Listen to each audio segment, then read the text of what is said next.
Hello guys, welcome back to our channel simplified study official. तो guys आज की video में हम पढ़ने वाले हैं डायरेक्ट टेक्स्ट लॉ की बुक से टॉपिक अपील्स। तो गाइस इसका थ्योरी का क्वेश्चन 15 मार्क्स के लिए इंपॉर्टेंट है। तो आज की वीडियो में हम इसकी पूरे थ्योरी नोट्स के साथ इसकी फुल एक्सप्लेनेशन देखेंगे। एंड डायरेक्ट टेक्स्ट लॉ की फुल प्लेलिस्ट का लिंक आपको डिस्क्रिप्शन में मिल जाएगा, जिसमें आपको सारे चैप्टर्स एंड टॉपिक्स मिल जाएंगे। So without wasting our time let's start the video. तो गाइस आज जो टॉपिक है हम पढ़ने वाले हैं, जिसका नाम है अपील स्ट्रक्चर इन टैक्सेशन, जो इनकम टैक्स एक्ट 1961 के अंदर आता है। तो गाइस सबसे पहले हमें ये पता होना चाहिए कि अपील क्या होता है। तो गाइस अपील एक ऐसा प्रोसेस है जिसमें हम कोई भी हमारे अगेंस्ट या हमारे रिलेटेड कोई ऑफिशियल डिसीजन लिया गया है, हमें लगता है कि वो डिसीजन गलत है, उसे चेंज होना चाहिए। तो इसके लिए हम क्या करते हैं, अपील को फाइल करते हैं, ताकि जो डिसीजन है उसको एक बारी जो भी उन्होंने डिसीजन लिया है, ठीक है, असेसिंग ऑफिसर की तरफ से उसे दोबारा से चेक किया जाए एंड अप्रोप्रिएट जो कह सकते हो डिसीजन दिया जाए।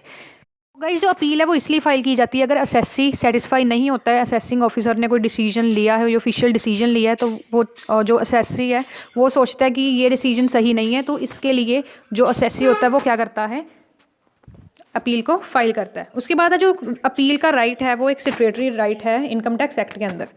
नेक्स्ट है आपका topic parties to an appeal. दो पार्टीज होती हैं अपील के अंदर। पहला होता है आपका एप्लीकेंट। जो एप्लीकेंट वो पर्सन होता है जो फाइल्स जो होते हैं, मतलब कंप्लेन करता है, ठीक है, मतलब जो क्या करता है, कंप्लेन को फाइल करता है। उसके बाद है रिस्पोंडेंट। रिस्पोंडेंट वो पर्सन होता है जिस पर्सन के अगेंस्ट हमने अपील को फाइल किया है, ठीक है। दो पार्टीज होती हैं, एप्लीकेंट एंड रिस्पोंडेंट।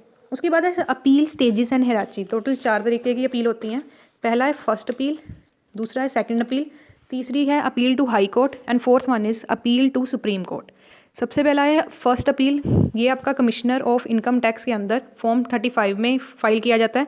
उसके बाद है सेकंड अपील। ये आपका form number 36 income tax appellate tribunal के अंदर इसे फाइल किया जाता है। उसके बाद है appeal to high court. Appeal to high court आपका under section 260A to 260B के अंदर फाइल की जाती है आपकी अपील। एंड लास्ट है आपका अपील टू सुप्रीम कोर्ट, जो अंडर सेक्शन 261 से लेकर 262 तक इसे फाइल किया जाता है, ठीक है। मतलब सबसे पहले फर्स्ट अपील करेंगे अगर आप जो असेसी है वो फर्स्ट अपील जो आपने की है उसके डिसीजन से भी सेटिस्फाई नहीं है, उसके बाद आप सेकंड अपील कर सकते हो। उसके बाद हाई कोर्ट को और उसके बाद सुप्रीम कोर्ट को आप क्या कर सकते हो, अपील कर सकते हो, ठीक है। तो गाइस सबसे पहले हम फर्स्ट अपील यानी कि अपील्स टू कमिश्नर के बारे में पढ़ेंगे। तो जो फर्स्ट अपील है वो जो हम अपनी फाइल कर सकते हैं, अपील किसको करेंगे, कमिश्नर को करेंगे। सबसे पहले कंडीशन फॉर अपील, क्या क्या कंडीशन है अपील के लिए। पहला है time limit for filing appeal. 1 महीने के अंदर यानी कि 30 डेज़ के अंदर, मान लो आपको कोई ऑर्डर मिला है असेसी ऑफिसर की तरफ से, ठीक है, कोई भी डिसीजन हुआ है बट आप सोच रहे हो कि वो डिसीजन है वो गलत हो, तो 30 दिन के अंदर आप अपनी अपील को फाइल कर सकते हो। उसके बाद है फ़ीस। अब जो एप्लीकेशन है अपील की उसके लिए आपको कुछ फ़ीस पे करनी पड़ती है। इसमें आपके 2 केसेस होते हैं, पहला है केस 1, दूसरा है केस 2। केस 1 के अंदर टोटल जो इनकम है कंप्यूट की, मान लो असेसिंग ऑफिसर ने आपकी इनकम को कंप्यूट की है, अगर वो इनकम 1 लाख से कम है तो आपकी जो फ़ीस है वो 250 रुपीज़ है। 1 लाख से लेके 2 लाख तक है तो आपकी जो फ़ीस है वो 500 रुपीज़ है। एंड अगर मोर देन 2 लाख है तो आपकी जो फ़ीस है वो 1000 रुपीज़ है। उसके बाद है केस 2। केस 2 में आपका क्या है, अगर आपका जो सब्जेक्ट मैटर है वो इनकम से रिलेट नहीं करता है तो आपकी सिंपल फीस कितनी होगी, 250 रुपीज़, ठीक है। नेक्स्ट है guys payment of tax. Appeal मान लो असेसी है वो तब तक अपील नहीं फाइल कर सकता जब तक वो 2 कंडीशन फुलफिल नहीं करता। पहली कंडीशन है उसने अपना जो टैक्स है उसे पे कर दिया होना चाहिए और साथ ही साथ जो अपनी रिटर्न है उसे भी फाइल किया होना चाहिए। दूसरी कंडीशन है चाहे उसने अपनी रिटर्न को फाइल नहीं किया हो बट उसने एडवांस टैक्स पे करना होगा, ठीक है। मतलब उसने अगर एसएससी ने एडवांस टैक्स पे किया है बट रिटर्न नहीं फिल की तो कोई बात नहीं, वो अपील कर सकता है, ठीक है। उसके बाद है अपीलेबल ऑर्डर्स, ठीक है। 3 तरीके के होते हैं। अब जो कमिश्नर है वो क्या कर सकता है, इम्पोज कर सकता है या इनहेंस कर सकता है पेनल्टी को, ठीक है, रिगार्डिंग रिफंड के मान लो रिफंड है कोई, ठीक है, रिफंड से रिलेटेड जो है वो डिसीजन ले सकता है कमिश्नर कि आपको रिफंड पैसा वापस मिलेगा नहीं मिलेगा, ठीक है।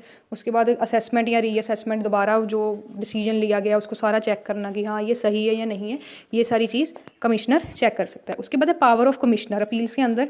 तो बेसिकली वो क्या कर सकता है, कमिश्नर कन्फर्म कर सकता है, इन्हेंस कर सकता है या कम कर सकता है आपकी असेसमेंट को, ठीक है, या फिर पेनल्टी को रिड्यूस भी कर सकता है एंड इन्हेंस भी कर सकता है। सपोज करो आपने इनकम टैक्स पे करना था एंड आपकी कोई पेनल्टी निकल आती है वहाँ से, ठीक है, मान लो आपको जुर्माना हो जाता है 10,000 का, ठीक है, आप चाहते हो मुझे इतना नहीं होना चाहिए था या मुझे फ़ाइन होना ही नहीं चाहिए था, तो आप उसके लिए अपील जो है अपनी फाइल करोगे एंड अगर कमिश्नर को लगेगा कि हाँ आपको जो पेनल्टी है वो कम होनी चाहिए या नहीं होनी चाहिए, ठीक है, उसके रिगार्डिंग वो क्या लेगा, डिसीजन ले लेगा, ठीक है।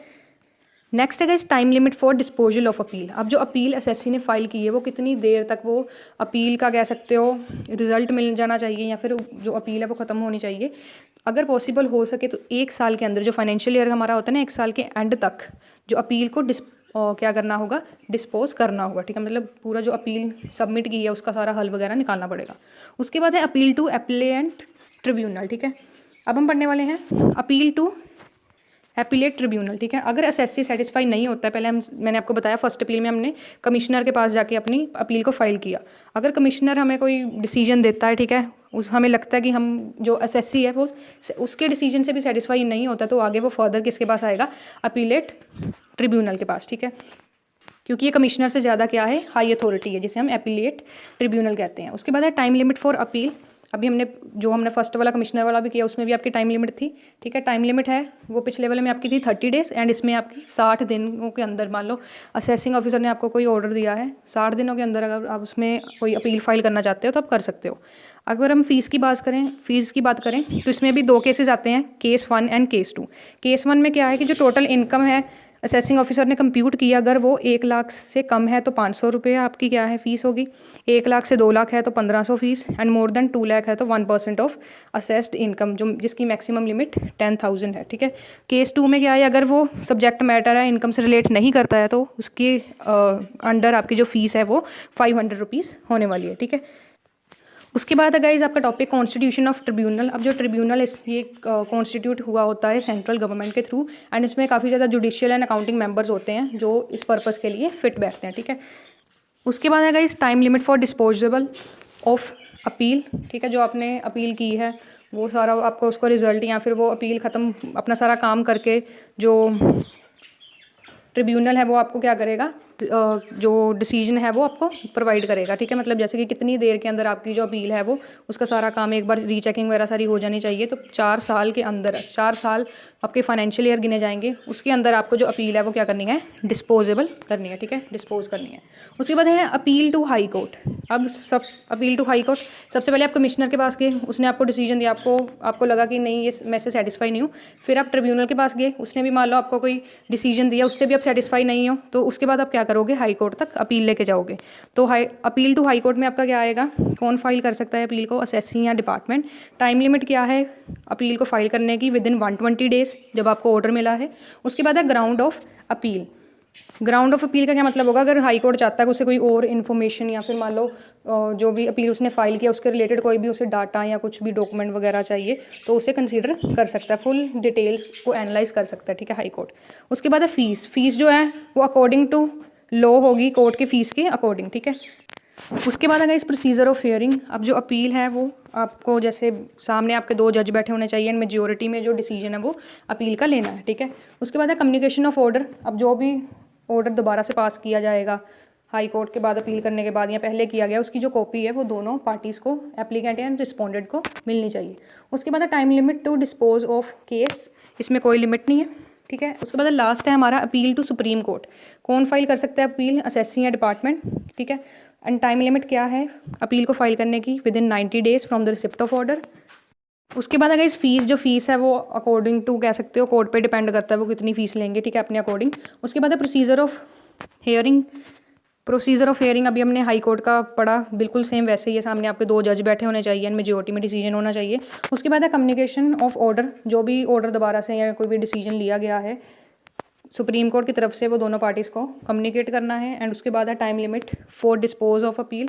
ठीक है, डिस्पोज करने के लिए यहाँ पे कोई टाइम लिमिट नहीं है। ठीक है, तो गाइस ये था आपका टॉपिक डायरेक्ट टैक्स लॉ की बुक से appeal structure and taxation, and इसके नोट्स का लिंक मैं डिस्क्रिप्शन में प्रोवाइड कर दूंगी, साथ ही साथ डायरेक्ट टैक्स लॉ की फुल प्लेलिस्ट का लिंक भी डिस्क्रिप्शन में मिल जाएगा। सो आज की वीडियो में इतना ही। Thanks for watching.